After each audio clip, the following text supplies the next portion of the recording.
Hello CVT aspirants. इस time पे आप लोगों को बहुत डर लग रहा होगा, टेंशन हो रही होगी कि हम सीवीटी का पेपर कैसे देंगे, वो कैसा पेपर आएगा, उसका सिलेबस कैसा होगा।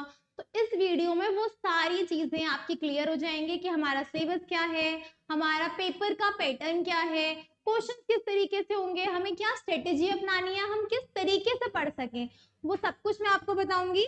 सबसे पहले समझते हैं कि बिजनेस स्टडीज का पेपर सबसे पहले ये कॉमर्स स्टूडेंट के लिए एक डोमेन सब्जेक्ट हो जाता है। डोमेन सब्जेक्ट है, आपको इस पे बहुत फोकस करना पड़ेगा। आपने जो भी अपने 11th-12th में पढ़ा है उसके बाहर कुछ नहीं आएगा, सारा हमारा 11th-12th के बेसिस पे ही होगा। बस हमें इस पर थोड़ी अलग स्ट्रेटेजी से पढ़ाई करनी है। जब हम बोर्ड्स के लिए पढ़ते हैं वो स्ट्रेटेजी और जो सीयूटी के पढ़ते हैं दोनों की स्ट्रेटेजीज अलग होती हैं, तो हमें एक अलग स्ट्रेटेजी अपना के अपने सीयूटी के लिए प्रिपरेशन करनी है। और एनसीईआरटी के बेसिस पे ही सारा हमारा सिलेबस है, तो हमें एनसीईआरटी के कॉन्सेप्ट जो हमारे 11th-12th के थे वो पढ़ना है। हमें कॉन्सेप्चुअल अंडरस्टैंडिंग होनी चाहिए। हमारा जो पूरा मैनेजमेंट ही पढ़ते हैं, हम मार्केटिंग पढ़ते हैं, मैनेजमेंट के फंक्शंस पढ़ते हैं, तो इन सब के कॉन्सेप्ट की क्लैरिटी हमारे लिए बहुत इंपॉर्टेंट है। अगर हमें कॉन्सेप्ट समझ में आएगा तो क्वेश्चन चाहे किसी भी फॉर्म में हो, हम उसका आंसर इजीली कर सकते हैं। हम सारी चीजें बहुत इंपॉर्टेंटली इन सब चीजों को कर सकते हैं। अब सबसे पहले हम समझते हैं कि हमारा बिजनेस स्टडीज का सिलेबस क्या है। फर्स्ट हमारा management then principle of management, हमारा बिजनेस एनवायरनमेंट, हमारे जो फंक्शन ऑफ मैनेजमेंट है, planning, organising, directing, controlling, staffing, ये सभी चैप्टर को थोरोली पढ़ना। क्योंकि क्या होता है बिजनेस स्टडीज, अब ये पूरा हमारा थियरी सब्जेक्ट है, इसमें एक लाइन भी अगर हमने मिस कर दिया, एक कॉन्सेप्ट का एक छोटा सा पार्ट भी हमने मिस कर दिया, तो हो सकता है हमारा क्वेश्चन वहीं से बन के आ जाए और हम उसका आंसर ना कर सकें। तो जितने भी थियरी सब्जेक्ट्स होते हैं उसको हमें थोरली पढ़ना है, एक एक लाइन पढ़नी है, हर एक चीज को अच्छे से समझना है। क्योंकि अगर हमारा कॉन्सेप्ट क्लियर नहीं होगा या कुछ चीजें हमारा क्वेश्चन कुछ हमारा डाउट रह जाएगा तो हम एग्जाम में उसको सॉल्व नहीं कर सकते। तो हर एक चीज को बहुत अच्छे से अपने डाउट्स को पूछना, अपने कॉन्सेप्ट को क्लियर करना, ये बहुत इंपॉर्टेंट हो जाता है हमारे लिए एमसीक्यू का पेपर सॉल्व करने के लिए। मैनेजमेंट के कौन से कॉन्सेप्ट है, क्या एप्लीकेशन है, देन हमारा financial management, financial management and market में हमारा capital market, primary market, then हमारे डिविडेंड डिसीजंस, हमारे जो डिसीजंस हमें लेने होते हैं उसमें बहुत दिक्कतें आती हैं कि हमें ये डिसीजन हम कंफ्यूज हो जाते हैं। वो सारी चीजें हमारी कैसे दूर होंगी, जब हम कॉन्सेप्ट्स को अच्छी तरीके से पढ़ेंगे। कॉन्सेप्ट पे कमांड रखना हमारे लिए बहुत इंपॉर्टेंट है सीवीटी के एग्जाम देने के लिए। क्योंकि कॉन्सेप्ट बेस्ड क्वेश्चन जो पूछे जाएंगे तो ऐसा नहीं कि मोटा मोटा हमने चीजें पढ़ ली उसमें से क्वेश्चन आएगा। बहुत सारी छोटी छोटी चीजें, हमारे जो बैरियर्स हैं, बैरियर्स पे क्वेश्चन आ गया कि हमारे ये कम्युनिकेशन बैरियर्स होंगे, उसको सॉल्व कैसे करेंगे। हमारा केस स्टडी बेसिस पे आता है, आपको पूरी केस स्टडी दे दी गई है जिसमें लिखा हुआ है एक पर्सन है वो अपने कंपनी में अपनी बातें समझा नहीं पा रहा, तो आपको पूरा क्वेश्चन पढ़ के समझ आ जाएगा कि हाँ यहाँ पे कम्युनिकेशन बैरियर है, अब कौन सा कम्युनिकेशन बैरियर है। या हमारे नेटवर्क हमने पढ़ा है कि चेन ऑफ नेटवर्क है, तो कौन सा चेन ऑफ नेटवर्क है। इन सबको समझने के लिए हमें कॉन्सेप्ट का क्लैरिटी होना बहुत इंपॉर्टेंट है। और उसके लिए आपको हर एक चीज को, हर एक कॉन्सेप्ट को बहुत अच्छे से पढ़ना, बहुत अच्छे से समझना इंपॉर्टेंट है। देन हमारा मार्केटिंग मैनेजमेंट जो अपने आप में ही बहुत बड़ा चैप्टर है, मार्केटिंग। उसके बाद कंज्यूमर प्रोटेक्शन एक्ट, उसमें बहुत सारे हमारे जो राइट्स हैं, हमें वो राइट्स हमारे टिप्स पे होने चाहिए कि कौन कौन से राइट है, बाय हार्ट हमें वो सारी चीजें लर्न होनी चाहिए। 50 क्वेश्चंस हमें सॉल्व करने हैं और हमारी टाइम लिमिट है 60 मिनट्स। 60 मिनट्स में 50 क्वेश्चन सॉल्व करने हैं, हम कर सकते हैं, लेकिन उसके लिए हमें अच्छे से प्रैक्टिस करना बहुत इंपॉर्टेंट है। अगर हमने कॉन्सेप्ट को पढ़ा होगा, हमने बहुत सारे क्वेश्चंस की प्रैक्टिस की होगी, तो उन क्वेश्चंस को हमारे लिए करना इजी हो जाएगा। हम टाइम के अंदर, मेन इंपॉर्टेंट चीज क्या हो जाती है कि हम अपने टाइम लिमिट में वो क्वेश्चंस कर सकें। कई बार क्योंकि हम टाइम मैनेज नहीं कर पाते, हमें वो क्वेश्चंस आते होते हैं, ये क्वेश्चन हमें आता था लेकिन छूट गया, क्यों? क्योंकि हम टाइम नहीं मैनेज कर पाए।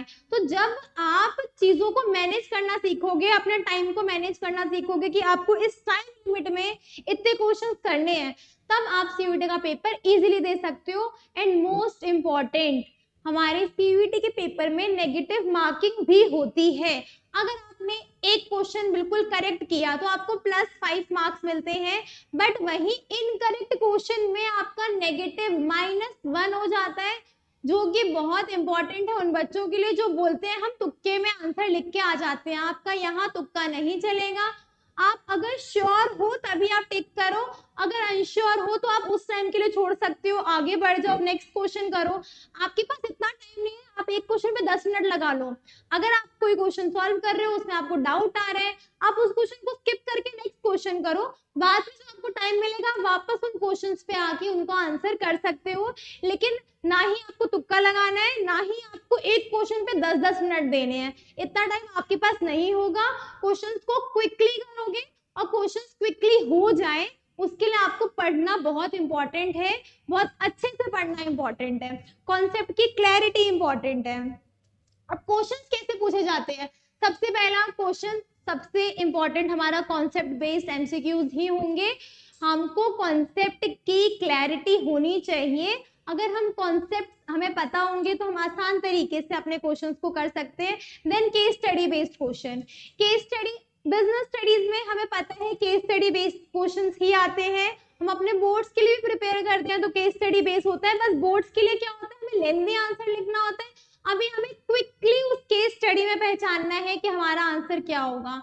Then most important assertion reasoning, और बहुत सारे स्टूडेंट्स असर्शन रीजनिंग में कंफ्यूज होते हैं, स्पेशली जब हमें करेक्ट एक्सप्लेनेशन है कि नहीं है ये बताना होता है। स्टेटमेंट करेक्ट है इनकरेक्ट है हमें समझ में आ जाता है, लेकिन क्या इसकी एक्सप्लेनेशन है, उसको समझने के लिए हमें क्या करना चाहिए, हमें कॉन्सेप्ट पे ध्यान रखना है। अगर हम कॉन्सेप्ट पे ध्यान रखेंगे, हमने चैप्टर को सुना है कानों से, हमने चैप्टर को समझा है, तो हमें वो चीजें एग्जाम में याद आ जाती हैं कि हाँ ये कॉन्सेप्ट मैंने समझा था, ये कॉन्सेप्ट मैंने सुना था, ये मेरा डाउट था मैंने पूछा था, तो बहुत इंपॉर्टेंट हो जाता है। देन स्टेटमेंट बेस्ड एमसीक्यूज पे आते हैं हमारे, स्टेटमेंट 1 करेक्ट, स्टेटमेंट 2 करेक्ट, और सबसे important application based question. Application based question बहुत इंपॉर्टेंट हो जाता है कि इस चीज को, अब बिजनेस स्टडीज में इंपॉर्टेंट हो गया इस चीज को हम कहाँ अप्लाई कर सकते हैं। एक कंपनी है उसने ये चीजें किया, वो क्या नया कर सकती है। जब हम फाइनेंशियल मार्केट पढ़ते हैं तो उसमें है ना, कंपनी शेयर चूज करे या डिबेंचर्स, तो उसके लिए आपको पता होना चाहिए कि एप्लीकेशन क्या है उस टाइम पे, उस सिचुएशन में हम क्या यूज कर सकते हैं। उसके अलावा हम किस तरीके से, हम अपनी स्ट्रेटेजी कैसे बनाएं। सबसे पहले तो बहुत इंपॉर्टेंट है एनसीईआरटी को थोरली रीड करना, लाइन बाय लाइन। देखो मैं ये नहीं बोलूंगी आप बाय हार्ट सब कुछ लर्न कर लो, बाय हार्ट पूरी एनसीईआरटी लर्न नहीं होगी, लेकिन आपने अगर हर एक चीज को पढ़ा है, रीड किया है, सुना है, समझा है, तो आपको वो चीजें आपके माइंड में फिट हो जाएंगी। आपको पता रहेगा, एग्जाम में आपको ऐसे याद आ जाएगा कि अच्छा ये स्टेटमेंट तो मैंने पढ़ी थी, ये स्टेटमेंट तो मैंने सुनी थी, ये मैंने समझा था। तो आपको चीजें इजीली तरीके से ग्रैब कर सकते हो, आप सुन के, चीजों को पढ़ के, समझ के। आपको हर एक की टर्म्स में, बिजनेस स्टडीज में की टर्म बहुत इंपॉर्टेंट है। हम बोर्ड्स में भी की टर्म्स लिख के आते हैं, तो की टर्म्स पे फोकस करना है, क्योंकि क्या होता है की टर्म से हमें आंसर पता चल जाएगा कि अच्छा ये की टर्म है, इसका आंसर ये होगा। देन आपको प्रैक्टिस रोज करना है। अगर आप रेगुलर प्रैक्टिस करोगे तो आपको पता चलता रहेगा किस क्वेश्चन में आप किस टॉपिक पे अटक रहे हो, किस चैप्टर में क्या टॉपिक आपको लग रहा है कि दिक्कत है, फिर आप उसको रिवाइज करोगे, वो इंपॉर्टेंट टॉपिक है, जो छूट रहा है वो करोगे। आप सीयूईटी के मॉक टेस्ट दोगे, सीयूईटी के मॉक टेस्ट, पीवाईक्यूज, इसको सॉल्व करने से आपको पता चलेगा कि आपका ये टॉपिक वीक है, आप उन पे फोकस कर सकते हो। जब हम लास्ट मिनट सबको रिवाइज करेंगे, बिल्कुल हमारा लास्ट मंथ का प्रिपरेशन होगा, उसके लिए हमें सभी फंक्शंस को, हमारे मैनेजमेंट को जो भी हमारे फंक्शंस है, हमें उसको अच्छे से रिवाइज करना है। हमारा मार्केटिंग में जो हमारा डिसीजन है, हमारे मार्केटिंग में जो 5 न्यू कॉन्सेप्ट्स आए हैं, हमें उस पर फोकस करना है। हमारा शेयर सही है कि डिवेंचर सही है फाइनेंशियल मार्केट में, हमें उस चीज पे फोकस करना है कि किसमें क्या कॉन्स है, क्या प्रॉन्स है, कंपनी को क्या सिलेक्ट करना चाहिए, कंपनी का कैश फ्लो पोजीशन कैसा है, उसके बेसिस पे सिलेक्ट करेगा, कंपनी का फिक्स कैपिटल क्या है, वर्किंग कैपिटल क्या है। उन सब चीजों का कॉन्सेप्ट समझना बहुत इंपॉर्टेंट है। आपको केस स्टडी क्वेश्चन ज्यादा से ज्यादा प्रैक्टिस करनी होगी। जितना ज्यादा केस स्टडी क्वेश्चन प्रैक्टिस करोगे उतना आपके लिए एग्जाम में वो इजी हो जाएगा।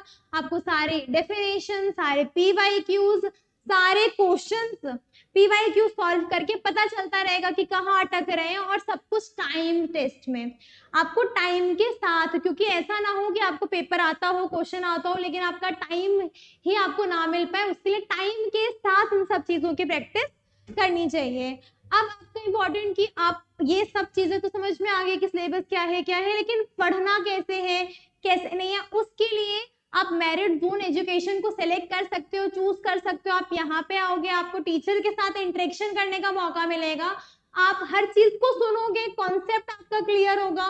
कॉन्सेप्ट क्लैरिटी बहुत इंपॉर्टेंट होता है। उसके साथ साथ हम मॉक टेस्ट जब कंडक्ट करेंगे, आप हर एक मॉक टेस्ट में पार्टिसिपेट करोगे, उस मॉक टेस्ट में कहाँ क्या गलत है, वो चीज क्यों गलत है, उसका रीजनिंग आपको आपके टीचर से मिल जाएगा कि ये कॉन्सेप्ट हमारा था, हमारे अकॉर्डिंग इसका आंसर ये है, बट इसका आंसर ऐसा ये अलग क्यों है। तो टीचर्स आपको एक्सप्लेन कर सकते हैं ना कि आपका जो कॉन्सेप्ट है उस पे ये चीज मिस हो गई है, इस क्वेश्चन में कहीं नॉट लिखा है आपने नहीं पढ़ा। तो ये सब चीजों के लिए आपको टीचर की आपको बहुत इंपॉर्टेंट मिल जाएगा कि एक चीज जो आपको क्या क्या पढ़ना है आपको पता है, लेकिन टीचर आपको ये बता सकते हैं कि आपको कौन सा टॉपिक स्किप करने हैं, कि ये टॉपिक इसमें नहीं आएगा, इस टॉपिक में से आपको ये चीजें पूछी जाएंगी। उन सब के लिए आपको टीचर चाहिए। यहाँ पे आपको कंसिस्टेंटली गाइडेंस मिलेगी, जितना भी कंटेंट होगा हमारा वो सारा सीयूईटी फोकस्ड होगा, क्योंकि हम सीयूईटी के लिए ही प्रिपरेशन कर रहे हैं, तो हम सब कुछ सीयूईटी के बेसिस पे ही हम पीवाईक्यू सॉल्व करेंगे, हम हर क्लास में एमसीक्यू सॉल्व करेंगे, क्योंकि ये पेपर हमारा एमसीक्यू बेसिस पे है। अगर आपको सिर्फ कॉन्सेप्ट बता दिया जाए और आपने एमसीक्यू प्रैक्टिस नहीं की तो आप एग्जाम में क्वेश्चन से नहीं कर पाओगे। इसके लिए एमसीक्यू की प्रैक्टिस करना बहुत इंपॉर्टेंट है, और इन सब चीजों में मेरिट जोन आपकी बहुत हेल्प करेगा।